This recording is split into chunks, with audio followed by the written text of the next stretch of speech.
All right. Hello, guys. This is Will here. Welcome back to the Res Roots podcast. I want to thank you guys for joining in. I also am excited for this very episode because I've heard that he was coming down this way, and I was like, no way, he's really coming.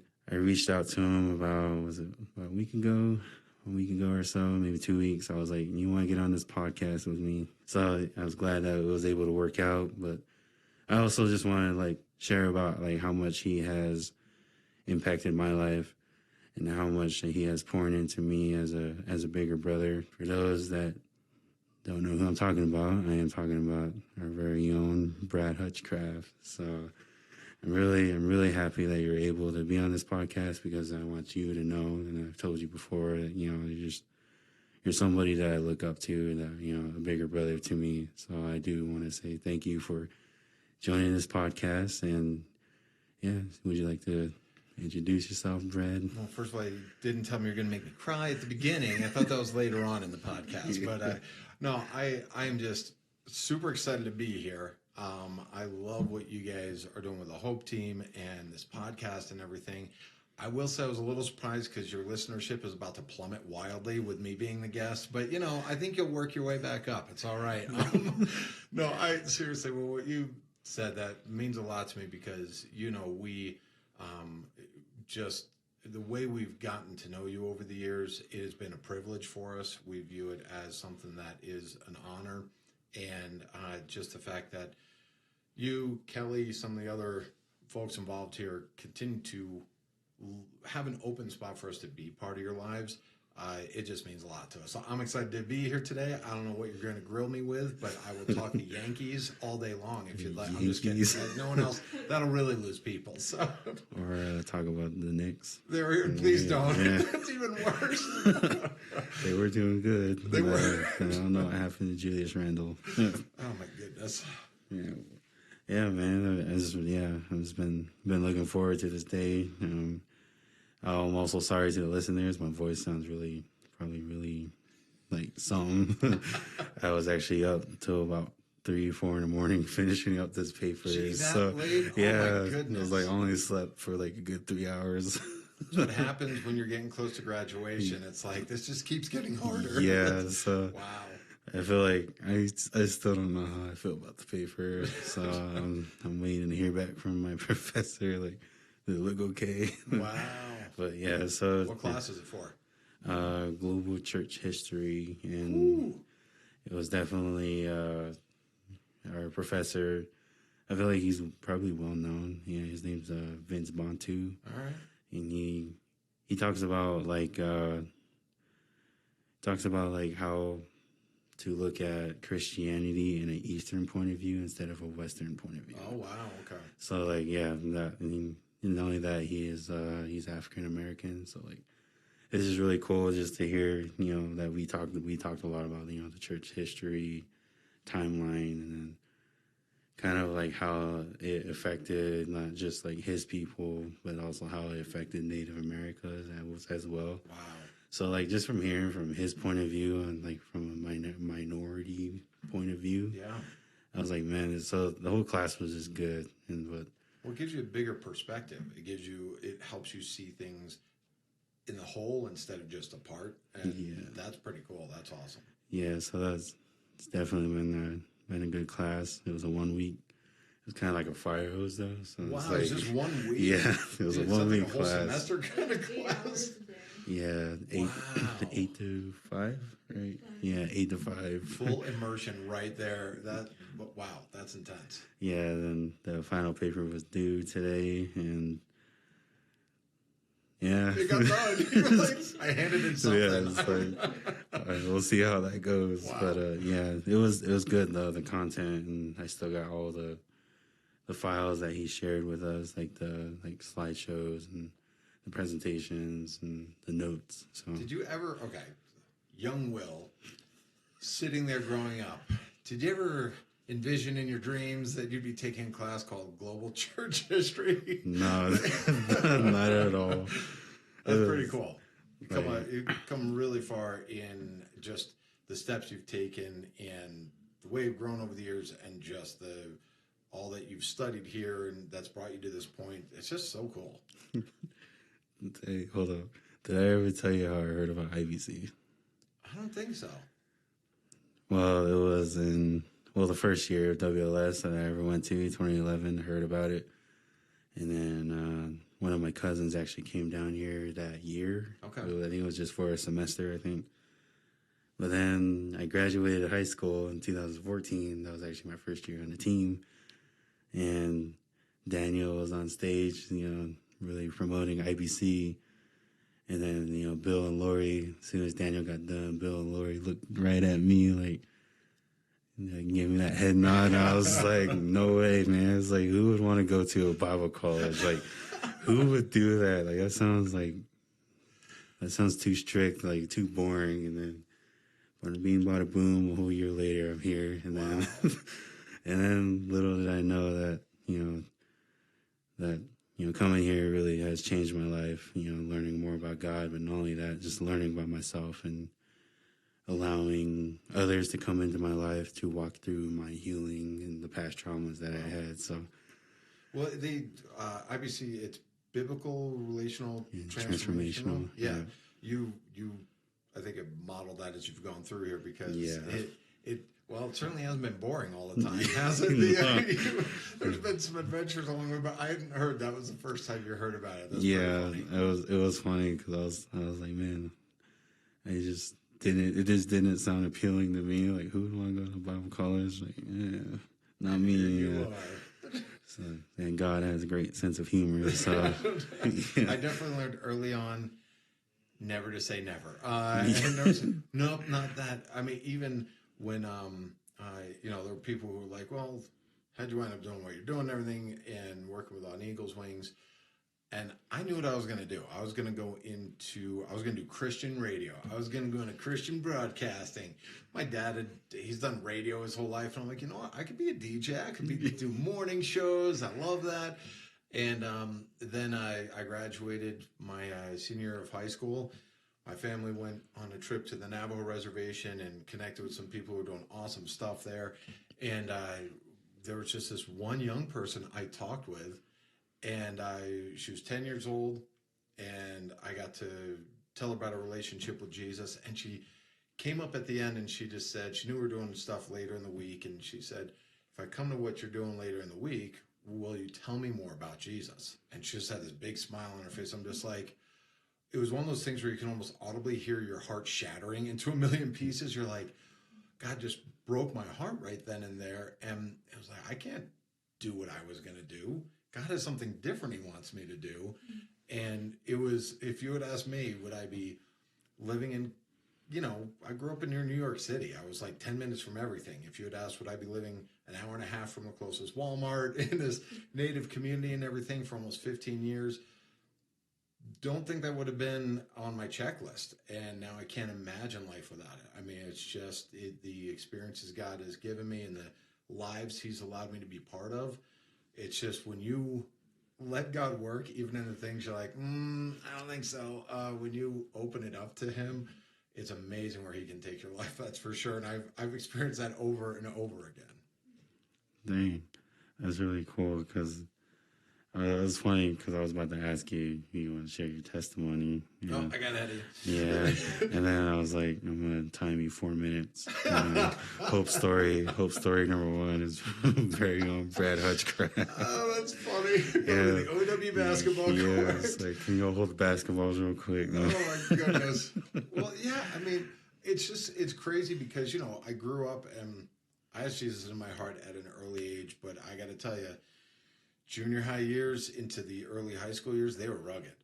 The things that I struggled with, it was similar to what a lot of people struggle with, and it was, dealing with a lot of bad sin choices in my life, and just saying, no, God, I'm going to run my life my way, and then realizing he had to give me some serious wake-up calls where I lost friends, where I lost trust of people I really cared about, lost trust from my parents for a while because I was just lying about stuff and all these things.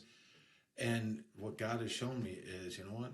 I can use the broken, messed up people when they are willing to say, look, I'll surrender to you, God. And I'll lay down my dreams before you. And I'll lay down who I am before you. So, even though I had Jesus in my heart at an early age, it didn't take root, I don't think, until I was carrying a Bible to school in high school, and the life I was living behind the scenes. That's part of what hurt so many people. Was it was like, there's the go-to guy if I've got a problem, and then when all these different choices started coming into the light, whew, that was not a fun time in my life. But God still, he restores us and he heals us up. And I got to tell you one cool thing though. So when you lay stuff down before Jesus, the things he'll do with them doesn't always work out the way that we think they will. But he said, lay down your dream of doing radio. About 5 years into being on the reservation, he opened up this window for filing for low power radio stations with the FCC. And the community we were in, we were able to do that.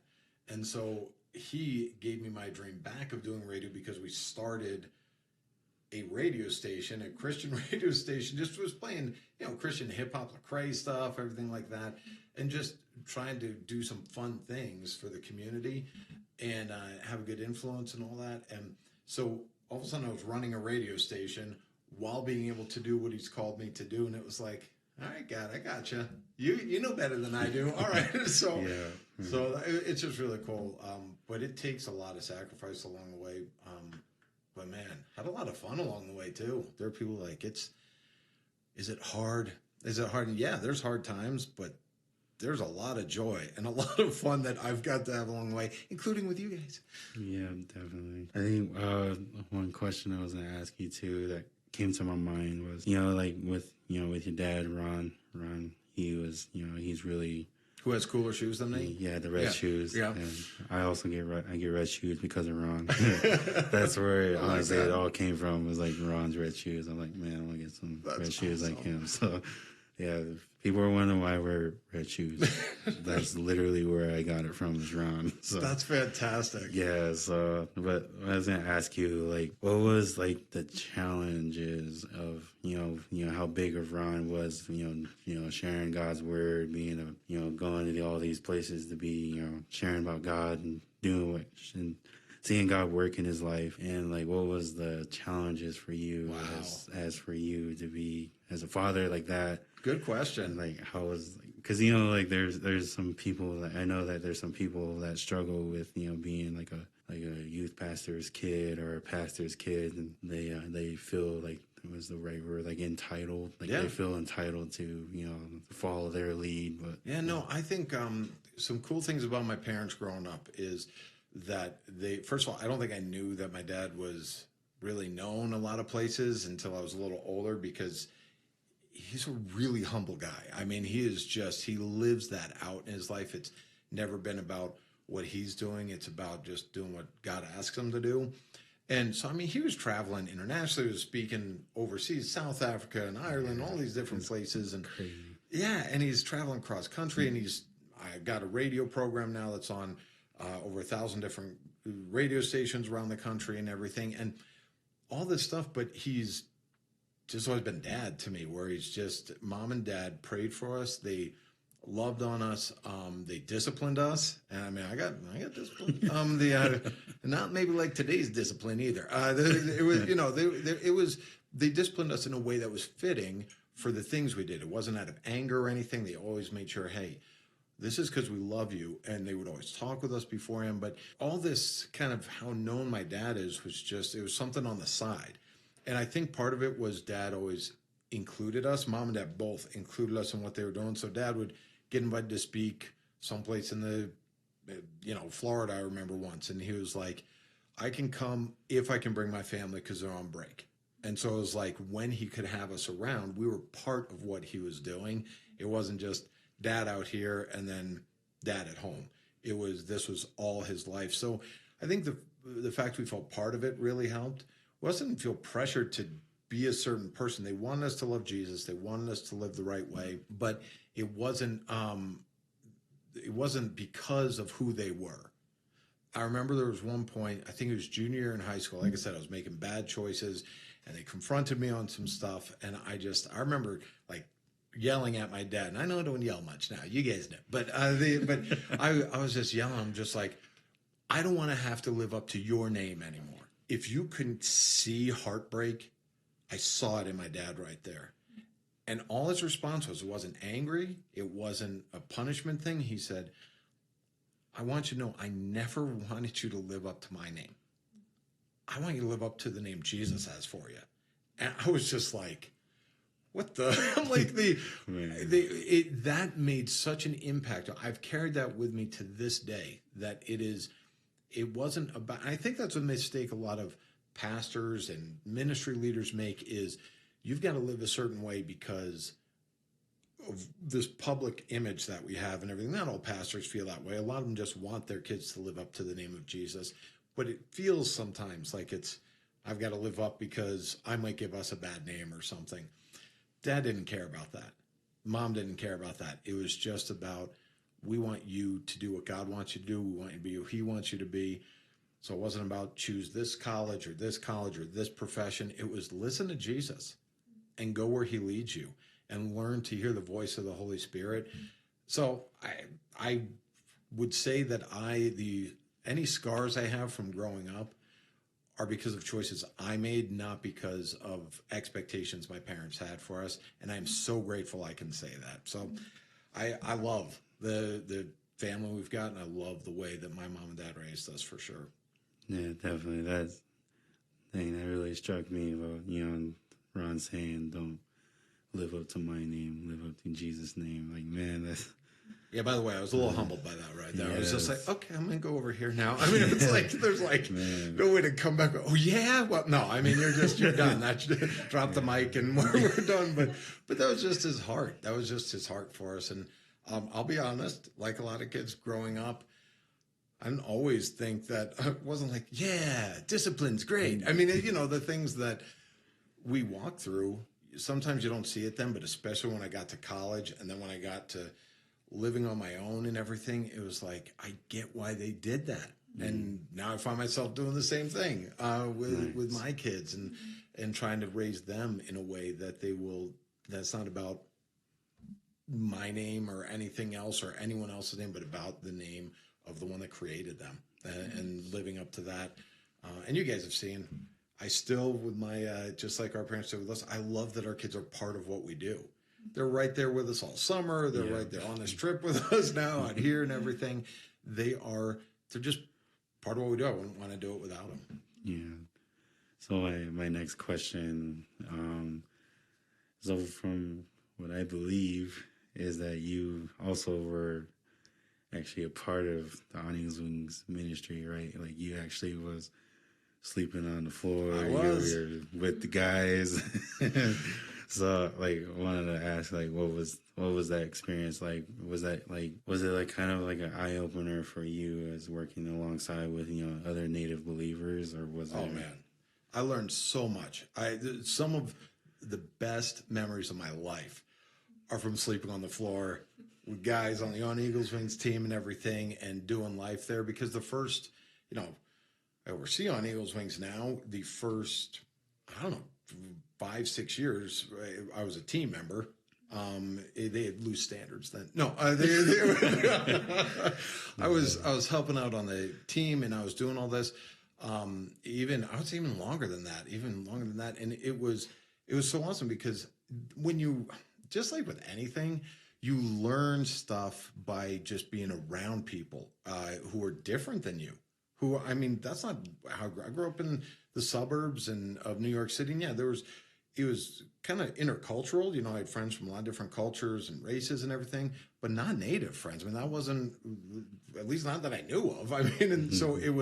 So to have that experience and to learn that way, there's an old saying, it's better you learn more that's caught than taught.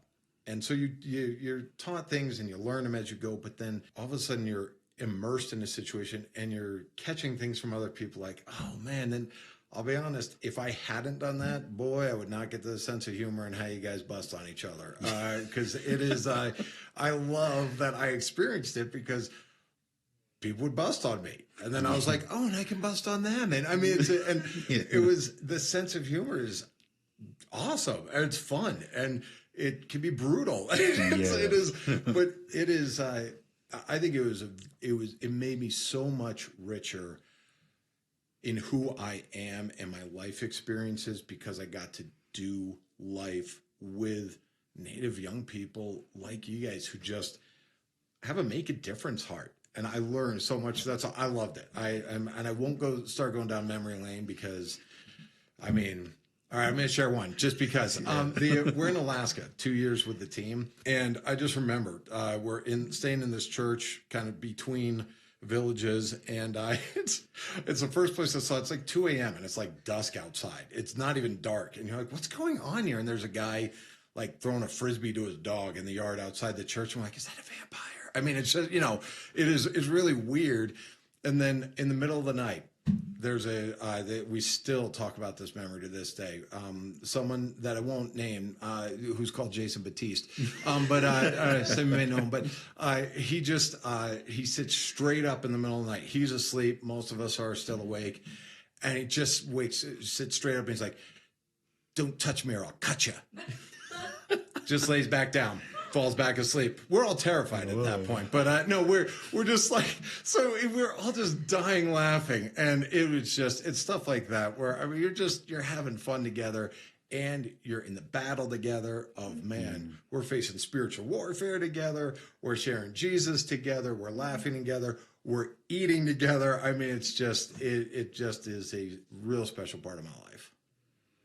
You know what's crazy is that I can say that was the same experience for me when I first went on the team, because I remember there was a guy that he was really like recommending it to me, like, man, you really got to be on the team. You really should be on the team. And I was like, man, I'm not sure. Like, I'll apply and stuff. And it was super last minute. It was like, I think it was the very last day. I remember that. Very last day of WLS, and I was like, oh man, I don't think I'm going to get through, but I'm just going to turn it in anyways. And I remember checking out the list with one of my friends. His name's Tyler. And going down the list, and boom, right at the very bottom was my name. I was like, oh, man, I really made it. I was like, no way. And I was really happy and stuff. I was all excited. And then boot camp, I was like, never mind. That first day, it's like, what did I get myself in? I was like, okay, now I'm kind of getting scared because, I was like, I don't know these people, but it was really cool, for, Ron, Mama Hutch, and you and Doug and all the Hutchcrafts. And you guys were really welcoming me, and then I really felt the hospitality in that. I remember, going to our very first reservation in Fort Duchesne. Oh, yeah. Fort Duchesne. And I remember I was like, man, this is really scary. And that I'm out here on the basketball court. But I think that's when I realized, man, I'm actually serving along these native believers and Native brothers and sisters and sharing the gospel. And I remember, I still actually remember the guy's name that I very first talked to. Are you serious? Oh my goodness. I don't know if I want to share his name, but Wow. And I actually remember that night before, I was talking. I remember I shared. I was like, I don't feel like I'm equipped to come here, and I don't feel like I should be sharing the gospel, or I feel like I don't, I was really just down on myself and felt really doubted myself. And I remember, I think it was his name, Aaron Collin. Oh yeah. Yep. So he reached out to me after that, and he prayed with me, and then my big sib that I had, and he prayed with me as well. Wow. And then the last final night there, and that's when I was able to talk to him and gave me that, I was like, man, just for, God using me as as an instrument in that moment to be with that guy, for a kid that was struggling with, that grew up in a domestic violent home, that struggled with, just the feeling of loneliness and all these other things. And for me to relate with that, oh yeah, I did the same. But I think that's part of why we love what we get to do is, there are some people, and I get it. There's some people who are like, well, you're not Native and you have this organization and everything. It's but it's because we want Native young people to know they're created for so much more. It's not that we want to have something happen for us. We want something to happen for you. We want there to be that realization that, maybe I've been sold short in life. Maybe I've been told things that make me think I can't do something. And you guys we tell people all the time, and we mean it, that if the church today, if Christians today were as bold as the On Eagles Wings Warriors are, this would be a very different world we live in, because you guys get out there and it's terrifying to go out onto a court and be like, yeah, I'm going to go talk to someone over there I've never met about Jesus. Sure, let's do that. I mean, no one's doing that. You guys are. You guys are saying, I'm signing up for this, and I want to make a difference for my people. And whether it's through On Eagles Wings or someone just listening to this podcast, I hope that people realize they can do more. There's always something when you trust God, when you lean into Him, then He's got something bigger for you. And it's not about an organization, and it's not about whatever else. It's about that name, Jesus, of saying, hey, I can live up to this and He can use me. It doesn't matter what brokenness I've been through, because I can be made whole through Him. And you guys have proven that over and over again. And life's not perfect. We still have the things that trip us up, and I still make mistakes, and I still choose sin sometimes. And it's like, but when you know how to pick yourself back up and say, I've got a God who forgives me, and I have that relationship with Him, I've been able to say, Jesus, I know this relationship I'm supposed to have with you. You guys say this all the time, but I don't have it because of sin. But I can have it because Jesus died on the cross for me. I just have to choose it. I just have to choose it and say, Jesus, come into my heart and help me have this life with you. It changes the life forever. And so I love that we get to see what you guys do. I think it was, if I remember right, was it Reno Sparks where you shared your hope story the first time? I remember. I think we were in Hopi, and then I was like asking Ron, I was like, I don't know if it felt like it was coming at wrong or whatever, but I was like, hey, Ron, when can I share my testimony? We like to hear that from people. Wasn't it Reno? Yeah. Because I still remember. I vividly remember. I can picture the court. I can picture where I'm sitting and everything. And I can vividly remember listening. And I'm just like, what now? I mean, seriously, because there were things that you did not write down on paper on your hope story that all of a sudden, and you guys do that to us all the time, where all of a sudden you're just like dropping something on the court, and we're just like, what? and it is, but I remember it was a kind of kids running around and everything, and you could hear a pin drop because of what you were sharing and because of the way you talked, the way you were sharing and everything. Man, that is a highlight moment for me in the history of On Eagles Wings. It's one of those that I always remember because you were living in a very bold way. First year, you're just like, I'll do it. Yeah. I remember because I was like, Ron, I was like, it'd be cool with you if I could share my story and stuff. And he was like, oh, well, we already had the res for this one. I was like, okay. And then you guys had me opening up on the Reno. I was like, oh man, the very first speaker. I was like, yeah, that's scary. But I think, I would say that would be a highlight too, because I think it was either that night or sometime in that I can't fully remember it, but I do remember Mama Hutch. She actually told me, this was, for me, like, I grew up without a mother's love or a mother's affirmation, and I've always knew her, and everybody else knew her as a mom, and I think she sat by me, and she actually was like, I heard about you sharing your story, and I heard a lot of great things about what you've done and what God has done in your life. And it really struck me to my heart that she was like, I want you to know that you're doing a good thing. I'm proud of you for how far you have come in your life, and God is still going to be working more.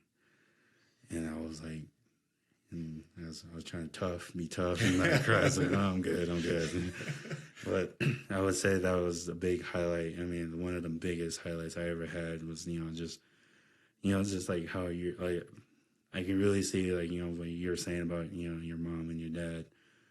They really showed that with us as well. They shared that love with us too. And how cool is that? Seriously, they're not just people. The question I get all the time is like, who's your dad really like at home? And I'm like, like that. I'm like, he's the same. He's telling the same bad puns at home as he is in public and everything. Yeah. And it is. and that's why they love you guys the same way, and we love you guys the same way. And I think for us, we will forever be grateful. Great, probably gonna get all misty here or something, but that's just me.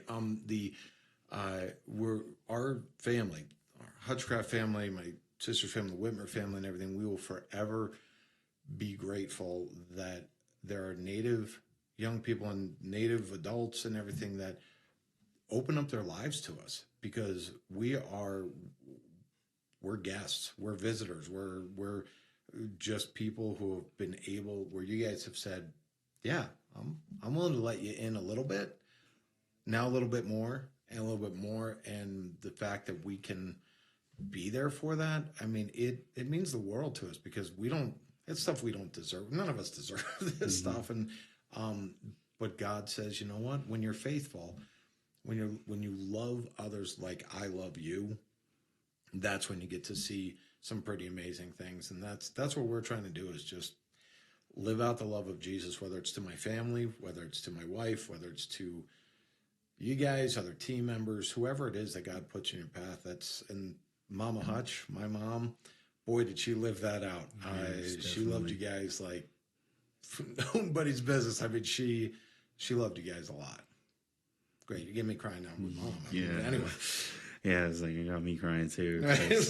It's really cool just to see, how, God has been working in, your guys' family's life, and how it's, working in the whole On Eagles Wings Ministries life as well. I think one thing I would want to just encourage, as for me, there were times where I did actually drift away.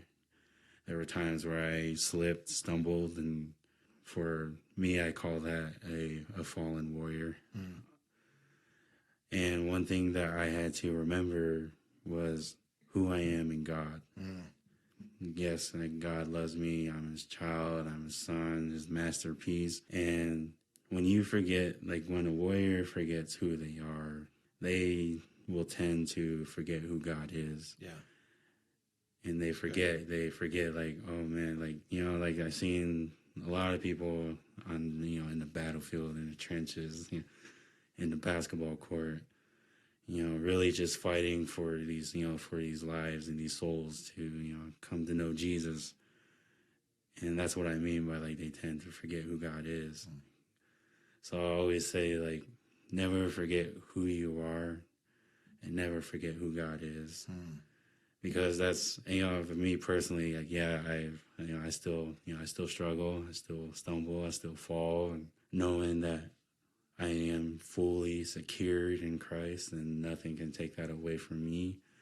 And I know, for us as warriors, that will never be taken away from us as well.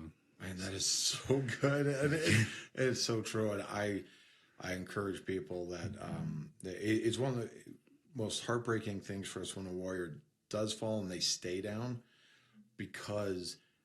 not because we're disappointed in them, not because it goes back to what my dad shared with me. It's not about living up to a certain standard that we set. It's just because we know there's so much more in them, that they're created for so much more. Whatever career it is, whatever they do in life, they're created for more in Christ, and they can use whatever they do for his glory.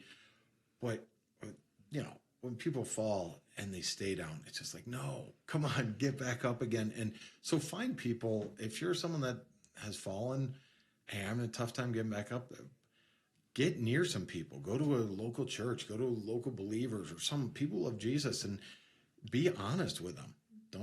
Don't put up a front or whatever. Be honest with them and say, I'm struggling. I'm struggling with whatever thoughts, whatever sin and everything. And find some people who will love you even through the bad choices. Because if we stop loving people when they make a bad choice, people stop loving me a long time ago. We're going to make bad choices. Find some people, one or two even around you, who will say, you know what? I love Jesus and I love you enough to walk with you through this time and help you get back up again. That's so good, Will. So good. Yeah, it's something that, I've been, because I think it was 2019. That's what really, fall 2019, that was really where because I really felt bad. I remember Ron was really, giving me these contacts of people that I can, reach out to. For me and my brokenness, I chose to stay in that. And it really, I still regret it to this day, and I still feel bad about it, is that, in a sensible way, I pushed Ron away. I was like, I wasn't receiving his help when he was still willing to help me. And that's where, God really showed me a lot about, of who I am. A little shameless plug here. I made a whole project about who I am, who am I? Yeah. And that's something that I really struggle with. I was like, well, who really am I? And that's where I got that saying. I was like, I really forgot who God is. Because, when I sin and I fall and I stumble, God isn't like, oh man, you messed up. Yeah, you should be ashamed of yourself. That's not who God is. God is like, that's okay. It's okay. Let's get back up. Let's walk through this together.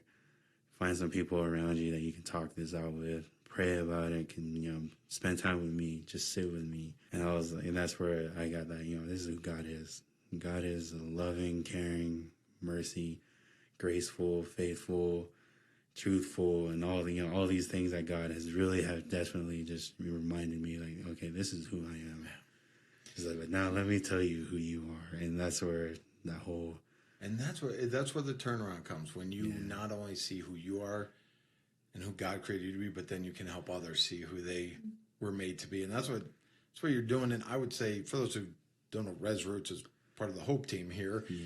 So appropriately named, because you guys are bringing hope to people through things like that, through your own experiences. And I don't want to sound like a dad here, but I am one. So I'm really proud of you guys. I'm really proud of what you're doing here, because it is making a difference for your people and for others too, beyond this is truth that applies not just to Native America, but well beyond that too. So you guys are helping bring hope to some people who really need it. Another thing I wanted to talk about too was, how would you encourage, so I'm going to be honest, is you're going to be talking to me, you're going to be preaching to me with this question, but maybe there's somebody out there that is struggling to figure out what is their next step. And for you, you're experienced in a lot in Native ministry.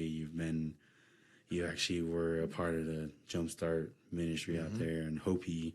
I'm pretty sure there were some crazy challenges along going into that ministry and being out there in the trenches. So I wanted to ask, how would you encourage a young Native believer to step out and go back to wherever God is calling them? Where you ended is really key, where God is calling them, because there is people, one of the biggest questions people ask is, how do I find out God's will? And it's like, all of a sudden your voice changes when it's like, God's will. And it's like, well, no, it's we're figuring out God's plan for our lives, and he does have a plan for us. And where that starts, quite honestly, and I don't mean that people are going to be like, oh, great, it's the church answer, but it starts with spending daily time with Jesus, because the more that you spend time with him and just talk with him, like you're talking with a friend, then the more you learn what his voice sounds like. And the more you learn to hear him in small God's will things, like, hey, what do you want me to do? Going with the On Eagles Wings team, hearing his voice like you guys did. Does he want me to do that this year? You start listening and hearing his voice in some of these not huge life decisions. Maybe they may turn out to be part of a bigger life decision. But then when the time comes and you're used to hearing his voice, then you can say, God, where would you have me? Where do you want me to go next? And he'll give you that peace of Christ. I was talking to someone yesterday that I just said they were going to go to this one college, and they felt really good about it. They were excited about it. And they went to go visit it. And all of a sudden, no one in the mom and dad had been excited and everything. And through this college visit, all of a sudden they were just like, this isn't it. And they couldn't explain it. They're like, that makes no sense that this isn't it. But they chose to go to a different school.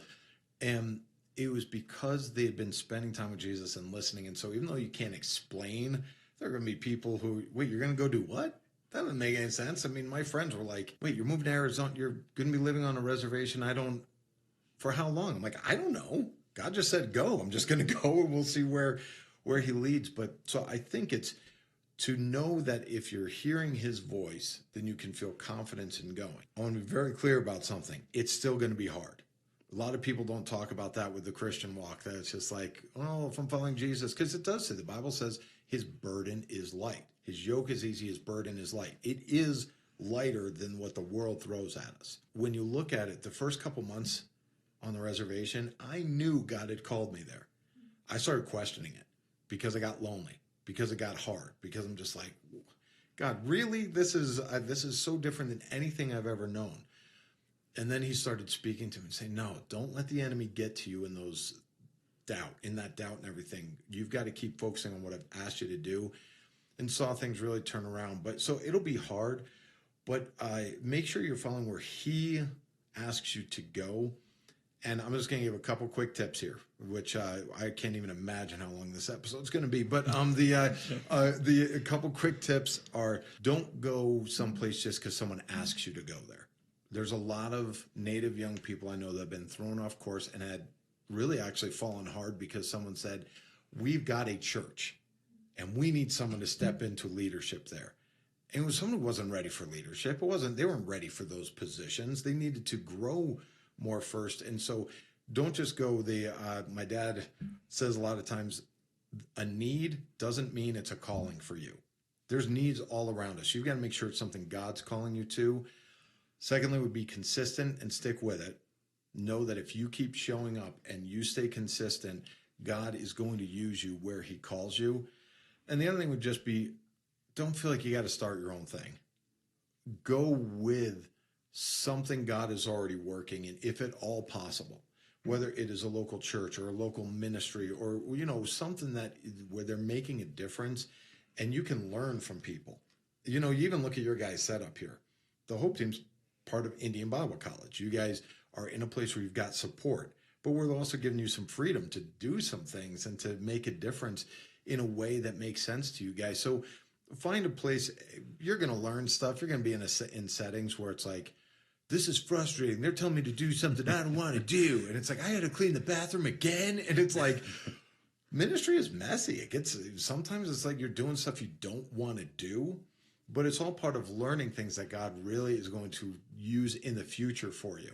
I used to be the bookkeeper when I was up on the reservation. I used to be keeping the books. I'm not a math guy.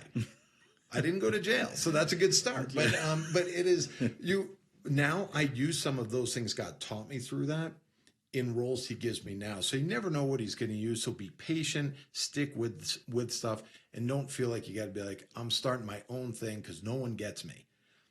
Maybe they don't get you, but you also need to get them and learn how to work together. So it's really, God's will is about learning to take simple steps that lead to the bigger steps in life and really listening to him. So hopefully that's helpful. There's no secret formula for if you pray 4 times a day for a week, you're going to know God's will. I mean, you just got to. Formula. Yeah, there you go.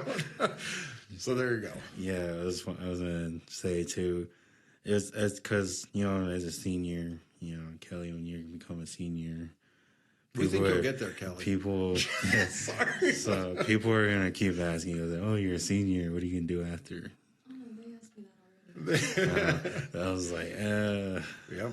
And then there was he's a really old, wise man, very, very old, Roger Scarborough. That's pretty funny. No, but yeah, he was asking me like, hey, Will, what are you doing for the summer? I'm like, no clue yet. I'm just trying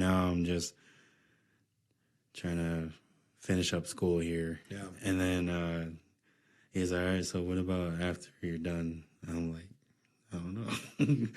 But then he was like, well, I'll tell you this, even when you're my age, you're still taking it one step at a time. Oh, that's cool. And that's good. It's like, he's very old and wise. By the way, I've got some thoughts on summer if you'd like to hear them later. No, I think it's really true, and you don't have to feel like everyone expects you to have everything figured out right away. Just make sure that you're doing what God's asking you to do. And I love the definition again that Dad drops a lot of wisdom. It's the shoes, but when you talk about God's call for your life, a calling on a life is something you can't not do. I like how he says that, where it's just because there's lots of things we can do and help people, and it's a good thing. But you've got to figure out what's the thing you can't not do for Jesus, where he's saying your life, you're not going to be satisfied unless you're doing what I'm asking you to do right now. It's because when you walk in that, man, it makes all the difference, and you're able to do stuff. I love someone yesterday was talking to me about what we do. And I said, I love what she's like, I'm so glad you're doing what you're doing. And I'm like, I'm just grateful I get to do what I'm doing. And she said, I can tell because when you talk about it, there is joy and you light up about it. And I'm just like, I hope that's always the case because it's what God has called and what he's put on my heart. So make sure it's something that you just know God has called me to do this and I can't not do this because he has put it on my heart. Even if it doesn't make sense to your family, even if it doesn't make sense to your friends, because that's going to happen. But if it makes sense between you and Jesus, that's what makes the most difference. All right. So definitely thank you for the tips, the formula. No, I was kidding. Yeah, secret sauce. Yeah, it's like, I'm going to do the 4 prayers. I'm going to try it out. No, but I do want to say thank you, though, for coming on this podcast. It was fun. We'd love to keep going, but we're almost pushing about 50 minutes. Wow. Oh my goodness. Yeah, you're like, we're going to cut a lot of this. I love this. I'm grateful for the opportunity. And like I said, you guys keep rocking it because more people need to be listening and sharing this with friends. If you're, I'm going to give you guys a plug. If you are listening right now and whatever platform you're listening on, if you can review and subscribe to it, the more you do that, not just give a rating, but review it, it puts it out there for more people. It's not about popularity for this podcast. It's about the reach of it. So make sure that you are sharing this with friends, share it on Facebook, social media, Instagram, wherever you're at. Make sure you're sharing this because then more people hear it and can get encouraged by what God's doing through Res Roots and the Hope Team here. And listen to Will's music. Yeah. There you go. Another shameless plug. Thank you. Now I was going to quickly ask, any updates on Warrior Leadership Summit? Yeah, I will tell you now, probably by the time this comes out, people may have already heard, but the theme for WLS this year, we're hoping that it is normal WLS, that everyone's able to come, no weird precaution things or anything. I mean, life starting to get back to normal and all that. So the theme for this year's WLS is Rebels. Dutch Bros. There you go. It's about just living as rebels in the world we're in. That everyone's saying, hey, live this way. This is about being rebels for the Creator God, for Jesus, and learning how to do that together. And by the way, the cover for the brochure, it's one of the sweetest I've seen. I really like it. But so we're going to be down in that. And we've got 2 musical guests this year. For the first time in a long time, we've got Seventh Day Slumber for those who love rock, and we've got Social Club Misfits for those who love the hippity hop. So there you go. That's more me. So we've got both of them coming because this year we're celebrating 30 years of On Eagles Wings. 30 years. That's right, 30 years, and I've been involved since the beginning. Started when I was 2. No, I wish. But so yeah, it is. We've got that coming up June 30th through July 5th. And we already know some new groups that are planning to come be with us and everything. Then obviously on Eagles Wings team and going from there. So and if anyone wants info about WLS, OEW, whatever, just I'll give him Nick's address because Nick can field all the Nick, questions. Happy birthday, Nick. Yeah, that's right. It's like, I don't know when this will be up. Happy birthday, Nick. Nick at oneagleswings.com. Pretty simple. He's an awesome dude. Reach out to him and he can help answer your questions. Or at least some of them. He'll make stuff up if not. Oh, man, miss Nick.